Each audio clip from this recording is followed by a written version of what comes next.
I can hear your smiling. I'm smiling. I can hear it. Hello, everybody, and welcome to day 2 of our Buyers Challenge / seminar. We are so excited that you're here. So today we have Lance with us. He is going to be talking about credit. And let me share my screen with everybody so we can get started. Okay.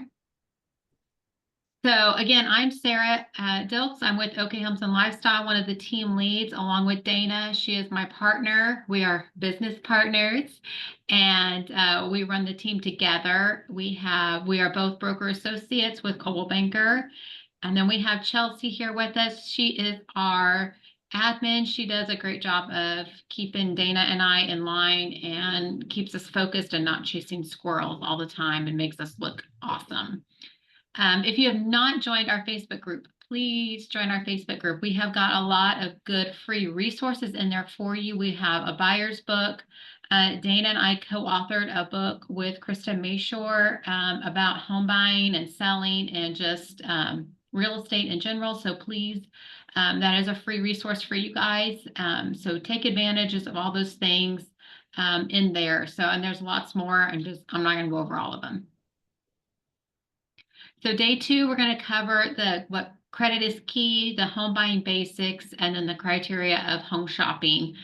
Just kind of things that Dana and I talk about with clients when we first meet them and when we're out looking at homes with them. And then, of course, Lance is going to cover the credit part of it.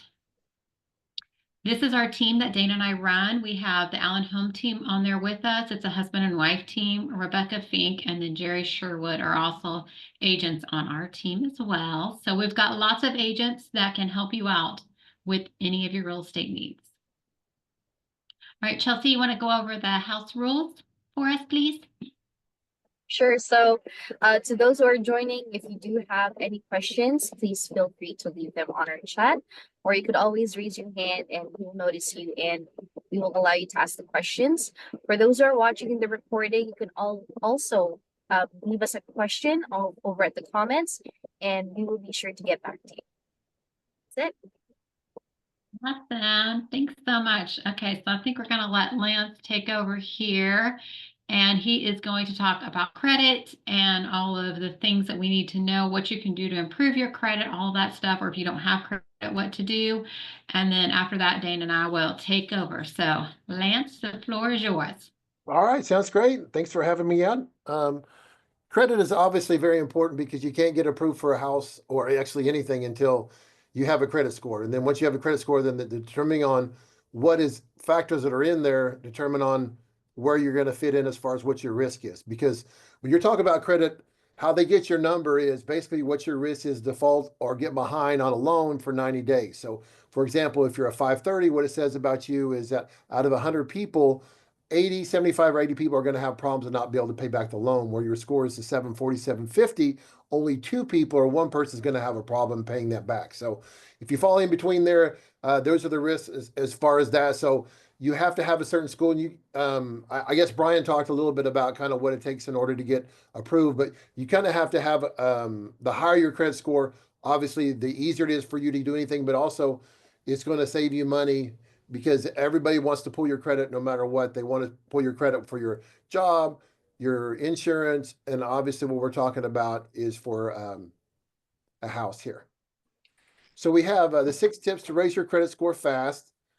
These are some of the things that they're, one of the things is kind of a big thing for people is the difference between the FICO, and the FICO stands for the Fair Isaac Corporation.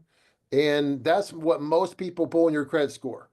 There are 3 different bureaus that compute your credit score, Equifax, Experian, and TransUnion. Basically, each bureau is in the same thing as far as they're in credit, but they're different, just like there's a Target's not the same as Walmart, etc. So even though they're in the same thing, they're different companies. So what they're going to do is they're going to have, just like they have different rules and a different program on those, each credit bureau has their own rules as far as how they do stuff, but also sometimes people report information about you. It could go on 1, 2, or 3 of them. So, and when you're talking about your mortgage, they pull the middle one. When you apply for a house, they throw out the top and the bottom, they give you your middle score, and that's kind of what they go after. Just a quick note, Advantage 3.0 score, which you get on Credit Karma, Credit Sesame, so forth like that, it is different than your FICO score. It is the free score that you get from different, well, we talked about the different ones that different companies. 90% of all lenders use the FICO model. So especially when the mortgage, there was supposed to be a lawsuit. I think there was a lawsuit about a year ago, and they were supposed to incorporate the Vantage 3.0, but for right now, they haven't. Fair Isaac does the FICO about 8 years ago. TransUnion, Experian, Equifax wanted to get in the game, so they created the Vantage 3.0 score that you have right now that's given away free on the ones that we talked about. Have you ever run into anybody that says they don't ever need credit? They don't use their credit. Some people are cash only, but it's very hard to live in today's society, especially when you're trying to buy a house without credit. Like we talked about before, they have to measure your risk before they're going to give you anything because they need to find out how much money they can make off you. So if they can't make any money off you, then they're not going to extend credit. And based upon that credit score is going to be what kind of interest rate. They can make a little after everybody that pays it back. But if you don't pay it back or you get a certain point, they'll usually decline you because it's not acceptable risk. So number one on here is if you have open credit accounts, make sure your payments are on time. That's probably self-explanatory. But you do have a 30-day grace period. So really, you're more than that as far as you're just not late. You're another 30 days late on top of that before they report. So if you run into something and something happens and you can't pay it at that particular time, get it as soon as possible because they don't report until the 30th day after you're late again the second time. That's whenever they report the 30-day, and then another 30 days, it goes to 60 and so on like that. But it's about 35% of your score, so extremely important that you pay your bills on time. One of the things is they talk about credit utilization. Now, there's two types of credit that you have. You have installment loans, which is going to be your car, and actually your mortgage is considered is like an installment loan, and then you have a revolving loan. Okay, your installment loan, like I said, is like a vehicle.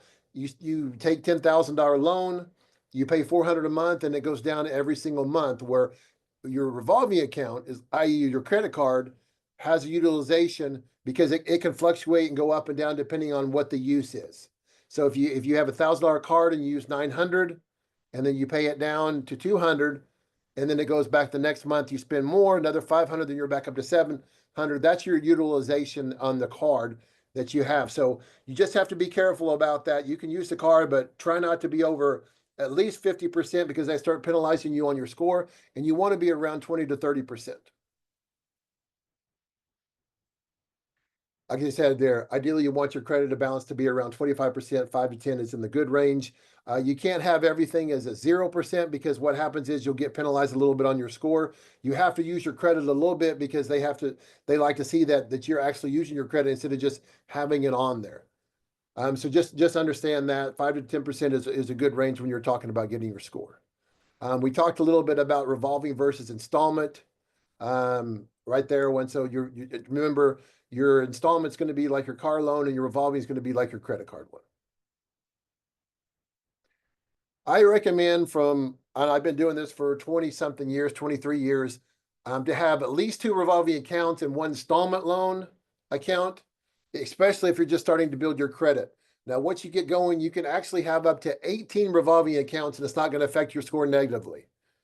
So that's one thing that they look at. Well, I don't want to get a lot of debt. It's just a tool like everything else. You have to take care of it. But whenever you start getting more and more credits, as long as you take care of it, revolving accounts, your score is going to go up and it's going to go up, it's go up, and really in a shorter amount of time. Same thing for installment loans. You want to have a mix of those together. You just don't want all of one. You want to have that revolving account and the installment together. If you run the situation where you don't have any credit or it's bad credit and they won't get you anything, because if you have a collection, especially from a credit card company, they're not going to give you a credit card.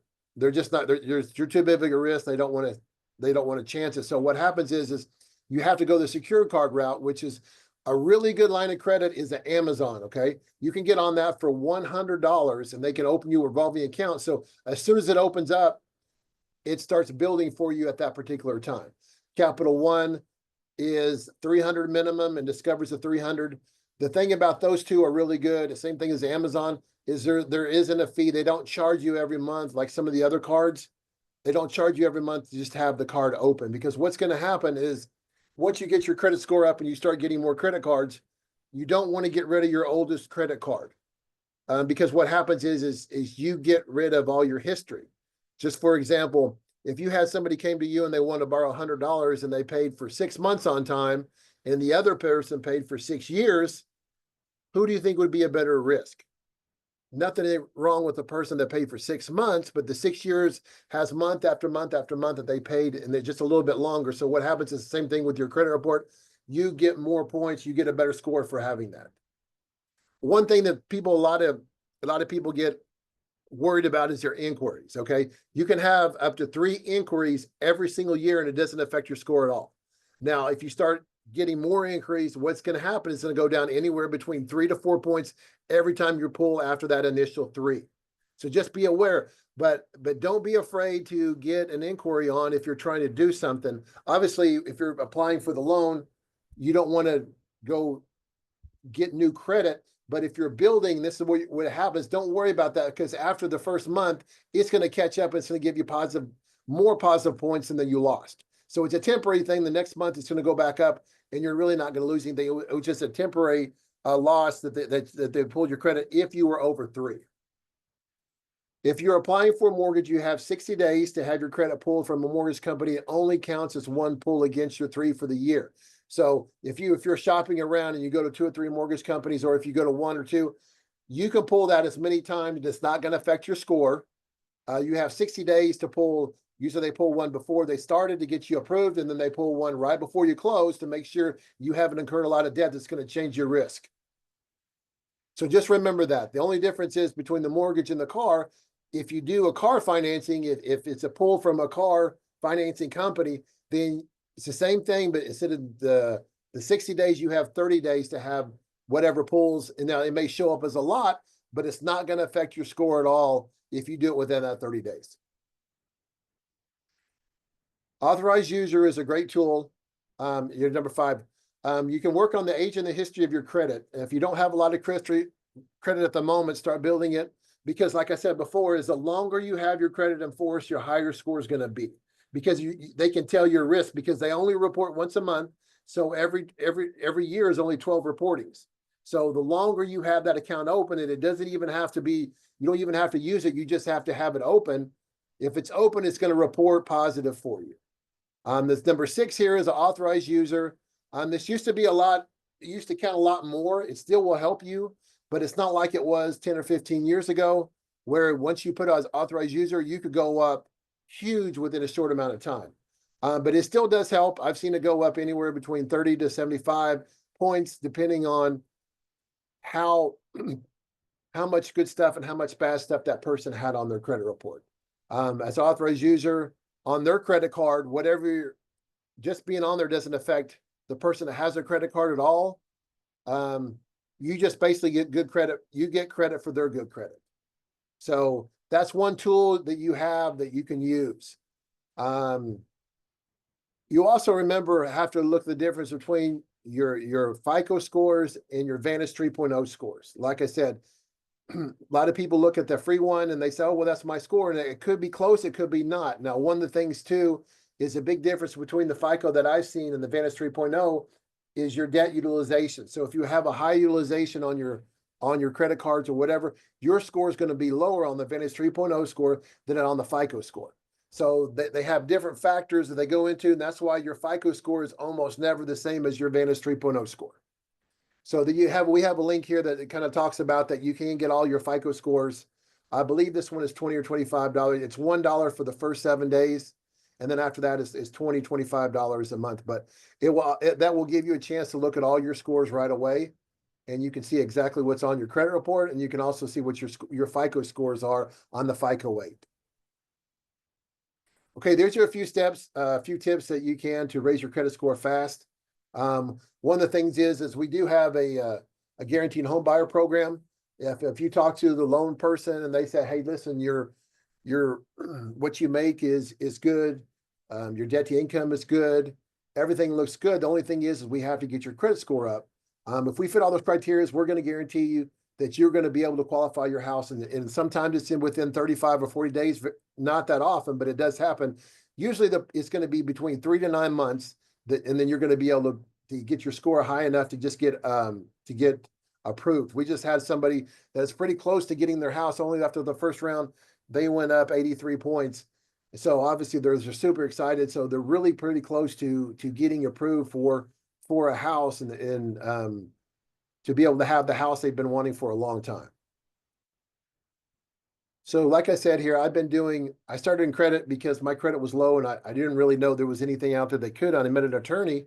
So that's kind of what I trained under him as far as what to do. So I've seen hundreds of reports since then, 20 something years ago. So I know what happens. I know what happens. Sometimes it's your fault. Sometimes it's not even your fault. What do you do next? And that's kind of where we come into. We do a two-part system. Number one is we go after any negative information that's on your credit report.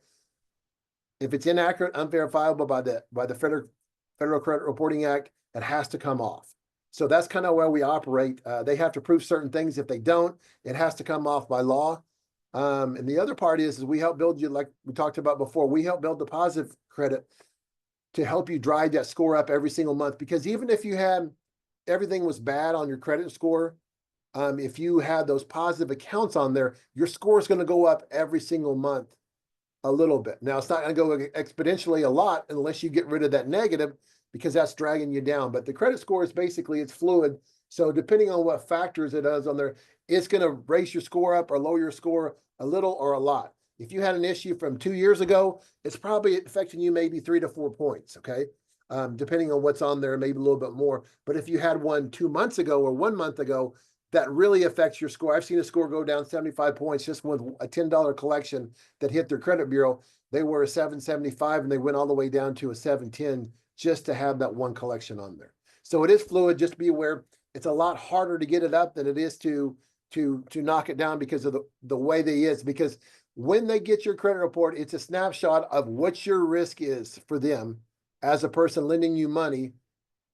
So that's what they go off to determine how good or bad of a risk, if you can qualify, and how much you're going to pay on your interest rate as well. But like I said, everyone has to start or restart somewhere. And that's kind of what we do, is that if it needs to be a do-over, you don't know what to do, or you're like, hey, it's not so good, had some issues before, it doesn't really matter, because if you get on the program and you do what you're supposed to do and let us go do what we're supposed to do, your score is going to go up. You're going to be able to prove if being a homeowner is really what you want to do. Yeah. Yeah. Because if you want it bad enough, you will do the things to make it happen. And, a year sounds like a long time, but in the big scheme of things, it's not. They go by so fast. Like, it's already December. How did that happen? How did we already get to December? Right? I mean, so the time to start now is now. So if you need, or if you don't even know what your credit is, you can still contact Lance, and he can get you, the information that you need to get in touch with a lender to really, solidify what you're going to qualify for. So I would say that it's probably a good thing to call you either way. Wouldn't you think so, Lance? Like, yeah, you can easily call me on my phone number, or you can just go on here, the link we have as far as set up a time. Yeah. To set it up. Counseling. I don't go a lot because basically I've kind of there, but what we would do, for example, kind of what would happen, you make it, you either call me or you set up an appointment. We'll get you over to take a look at your credit. You get one of the things, either a free one that you have, or we can do the all three one for the $1. You can actually take a look at all three. And so what we'll do is review it, figure out what's on there, kind of what is causing your problem, and kind of review everything and just kind of go over everything and kind of talk to you about kind of how certain things affect your score and what's on there that's affecting your score that's causing it to be low. Or if you don't know exactly what's on there, so you can't really do anything unless you know for sure what it is. I've had a lot of people that say, oh, my credit score is not very good. I look at, and it's a 650. Well, that's average, but that average can usually get you into basically a lot of houses, or most any house that you want, depending on what you have down. So it's good to know exactly what's going on, because you can't fix anything or help yourself unless you know where you're going. It's like you wouldn't get in your car and just start driving. Right. You have to know where you're going. And honestly, I did the credit sleuthing for a company when I was working in Dallas years ago. So that's what I would do. I would get all of the credit disputes and I would have to go research them. So there really is a person there really researching, you know, the path of your credit wherever, or the debt wherever, you know, you dispute it. So it's worthwhile. And sometimes we couldn't find any debt for a person. And if they can't find it, they have to remove it. And I know that's the truth because I used to do it. So it really is a thing. It really is a thing. So, well, that's great news. And I really appreciate you being on here with us, Lance. And we will definitely have links on our site, on our Facebook group for Lance's services. So if you need more information for him, you can always just go to the Facebook group, the challenge group, and we'll have information there as well. Is there anything else you'd like to add, Lance? Or are you good to go? No, that's it. The biggest thing is you have to start somewhere. That's right. And that's the thing is if you have to wait 3 months, 6 months, 9 months to get in your house, it's not going to fix itself. That's the thing about it is that It's true. if you really need help, then why don't you be working now towards that? And then within 6 months, 9 months, a year, you're actually in a house and you have your own house. So it's like you said, it's really not that far away. It's just but you have to begin the process before you can heal in the process. And so that's true. basically. Well, and another bonus to that is you can start socking away some money while you're working on your credit. What? Right, exactly. So then you'll have your down payment. Exactly, because if you're not ready to start that, and you know both, then you can work on your credit and also, get your money that you need to be able to close in your house and whenever you're ready. Yeah, absolutely. Well, we really appreciate you being here again today, and thank you so much for all the credit information. Okay, Sarah, what's our next slide in our presentation? Current market. All right, so we are, I believe, in a more balanced market than we've been in a while. We had our corporate meeting today for the year for our December month, but they also kind of recapped the year, and we actually are kind of getting back to what the market was like in 2018, which was a more balanced market. We're still, I think, a little low on inventory, but we are seeing homes that aren't priced appropriately sit on the market a little bit longer too. So the buyers are having a say now, and honestly, that's what makes this such a great time to be in the market, because you can finally actually ask for some repairs to be done. You can actually negotiate if you need some help with closing costs and down payment assistance. You can ask the seller to do that now, and they're more willing to do it because they don't have 10 different buyers knocking on their doors. And so so it's good for buyers that we are moving towards a more balanced market. So, Sarah, you want to talk about this, why it's important to... Absolutely. So when you're buying your first home, at some point you are going to be a seller. So it's important to keep in mind maybe some of those fatal flaws, like if you're a young family, maybe you don't mind all of the bedrooms being upstairs, but for a buyer pool, that really shortens, lessens your buyer pool for that home. So it's just important that you keep those things in mind and know that when you're looking at a home, you need to also look at it through the eyes of a seller and be like, how is this going to affect me when I try to sell this home if I were to purchase this home? So that's kind of what it is when you're buying your first home. You're also going to be a seller too, a first-time seller of that home. So you need to look and see what are the benefits and then what are some of maybe the downfalls about that property when you go to sell it. Because truly you want it to be a good investment. Even though it is your home, you still want to be able to make some money on this investment. That's the goal. Yeah. So before we look at properties, we do require that our clients be pre-approved and are ready to go and actually look at houses.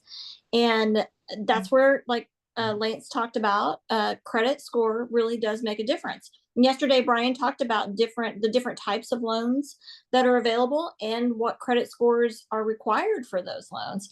And, he did say there are minimums on all of the loans, but you don't want the minimum. You want the best options, not the worst options when you're going to borrow money. So you want to really make sure that you do get your credit score in line, and that it's what you need to get the best terms. You are going to have cash. I don't know if anyone's ever told you this, but I'm telling you right now, you're going to need some cash to close on a house. Even with a VA, there are going to be some fees that go along with the process that buyers are required to have funds available for. So just know that no, we'll step you through all that, but you are going to need it. Yeah. Yeah. So when you go to purchase a home, you're going to have, we kind of talked a little bit yesterday, you're going to need some money. You're going to need money for earnest money deposit. You're going to need money for inspection and also for an appraisal. So, I always tell people to have, well, I guess in your closing costs too, if you're paying for your closing costs, if you're not rolling those in as well, would be a fee. But for inspections and appraisal and all of that stuff, I tell my people, and I like to err on the side of high than low, just because you just never know. One house may not need as many inspections as another house. It just depends on per property. But I like to tell my buyers to save anywhere without any of the closing costs, about, $1,000 to $1,500 just for inspections and your earnest money and your appraisal fees. So even sometimes 2,000, just depends, but that's kind of that's what you need it for. So different ways that you can save money is, look at all of your streaming services that you have or your subscriptions services that you have, and what can you cancel and live without for a while to make it so that way you can sock some money away, and do some extra things, get some extra jobs, start a budget, make sure you're staying within your budget. We have some examples on here of Dave Ramsey, the Budget Mom and the Every Dollar app. There's also other ones where you can round up your money. I can't remember the name of it. Dana, do you know, where you round up your money and it goes into savings? So Yeah,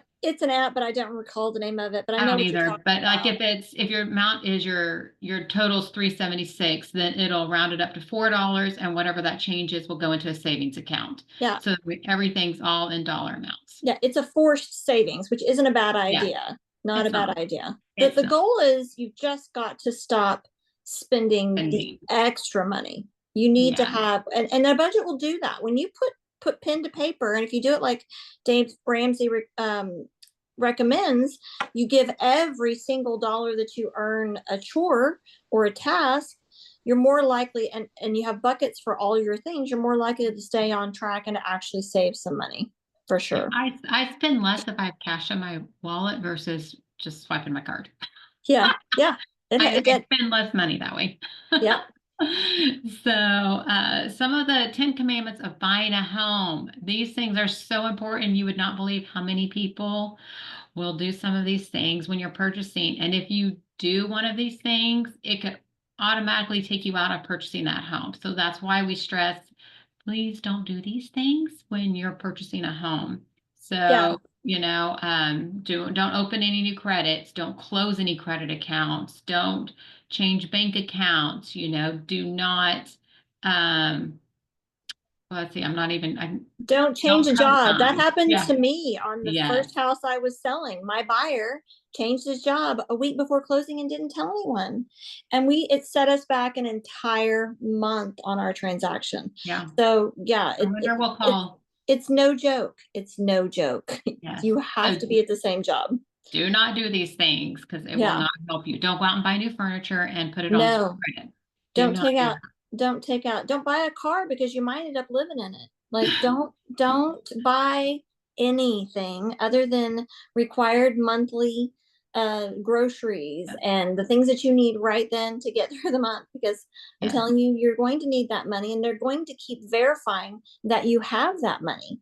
Mm-hmm. You're giving the lender the ability to do that, to verify those funds, and they're going to do it the day before you close too. So that money's got to be there. You can't spend it. Hey, Dana, real quick, how long does it take usually I know it depends on the get anything, but from the process, whenever you make an offer, how long is that process in between the time until usually most people close? It's usually 30 to 40 days. 30 days is very standard. When I say up to 40, if there's hiccups in the transaction, like maybe there's a title issue, or the appraisal doesn't come back good, or maybe they've got some like boundary issues on the property. There can be all kinds of reasons why things get extended, but typically speaking, we can pretty much get it done within about a 30-day window. Yeah. Well, at least our team can. We're pretty high and tight though. We make sure that when we have a listing ready to go live, that we've checked all the boxes and shouldn't have any issues. Yeah, we're pretty streamlined that way. Yeah, we really know, are. And our title companies and our lenders know what we expect from them, so that we run a pretty tight ship. So well, and I will say too, the people that we work with also run really tight shifts, and you figure out who those people are, and that's who we attach ourselves to. So. So it does make a difference for sure. And local, we're very much local lenders. We only work local, typically speaking.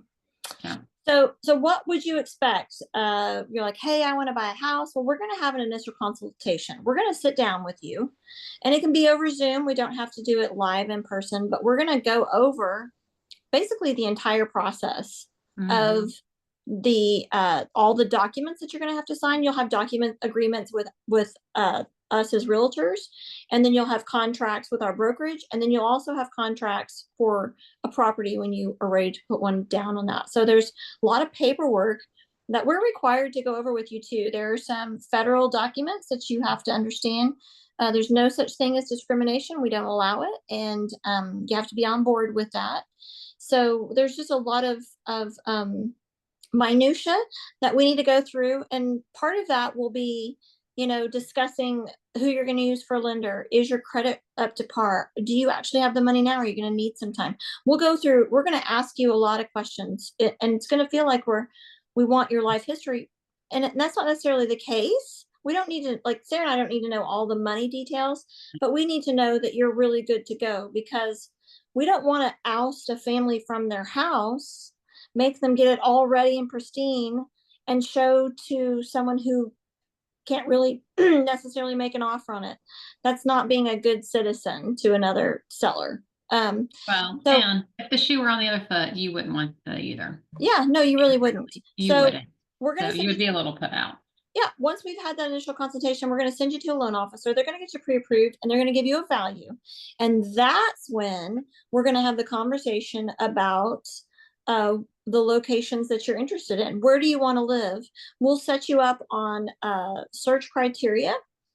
We try and keep it pretty scant. I don't put a lot of criteria in because I want the largest number of homes. So we'll keep it pretty basic on your search, but then you'll start receiving properties. Now, listen, we already know that you've been binging Zillow online forever before you even get to us. We know that. Okay. So we know that you probably know where all the places you want to live, but once we start sending you those reports, you're going to want to keep an eye on those emails, because those are actual active properties that we can assist you with and help you buy. And then we start looking at homes. That's the fun part. It really is. And I just want to hit with the initial consultation. We like to do that with you guys because we like to go over all of that paperwork with you, because once you're ready to put in an offer, the last thing we want to do is go over all that paperwork with you, because your mind is already swimming with everything. And so, we like to go over the contract with you, give it to you so you can take home, read it, all that stuff. So, that's our job, is to educate you guys and to let you know. And so I find it's a lot better if I do at the very beginning at the first meeting. So that way, when we go and we start looking at houses and you're ready to put in an offer, it's not as much information for you, and it's a lot easier. It's more of a review at that point. Yeah. Okay. So these are the things that we're going to be top of mind for us when we're looking at properties online. So every time that you get alert for properties, we're going to get that same alert, and so that we can go out and look at your portal and see what things are coming through each day. Some of the things that we're going to really point out that maybe you wouldn't necessarily consider are considered fatal flaws. A fatal flaw is something that is attached to the property that will not and cannot be removed adjacent or part of the property. It's just a fatal flaw. For instance, if your house backs up to a freeway, that's a fatal flaw. There's always going to be noise pollution from that freeway. If your house backs up to maybe a highline wire, like those massive electrical wires that go through towns. That's going to be a fatal flaw. Those are actually going to affect the value of the home, and it's going to reduce the amount of people who will even consider this home as an option. So we want you as a buyer to understand that, okay, maybe you do find a house and maybe it does back up to a highline wire, but you've decided you're okay with that. Well, maybe you are okay with that, but we've got to make sure that you understand what that's going to look like when you try to sell it down the road, because maybe you get a great deal on it, but guess what? You're also going to have to give a great deal on it to somebody else, because you're not going to have all the buyers. You're just going to have a small percentage of them that will want to deal with that. Another thing you want to keep an eye on is street parking. If you don't like to weave in and out of your neighborhood roads, then you're going to go a couple of different times a day to see that house. You're going to want to see it at night. You might want to go early morning just to see what the parking situation's like. Does the property have sidewalks? That's really important to young families with small kids, so that their kids can safely ride on sidewalks. How close is it to a school? For some homeowners, they don't want to be near a school. Like if you work from home in the daytime and you're a block away from a school where you can hear the bells ringing and the kids outside all day, that's not going to be conducive to working from home. So it can depend in positive and negative ways on what you're trying to achieve. How close is it to shopping? Do you want to be 5 minutes from the grocery store, or would you rather be out in the country where there's peace and quiet? And flood zones. This is a big one. We have a lot of floodplains in the Tulsa metropolitan area. We just do. We have a really high water table. We got lots of streams, underground springs. We got water. So one thing I will say about flood zones, I don't recommend people buy in them personally. You're required to have extra insurance. And then it's just another insurance carrier to fight if you ever have a major flood. I mean, we just don't recommend it. So these are the things that we're going to walk you through and point out to you. So you can't get mad at us when we point this stuff out, because we're just trying to protect your investment. Because again, don't forget, this is an investment. It is your home, but it's always first and foremost going to be an investment.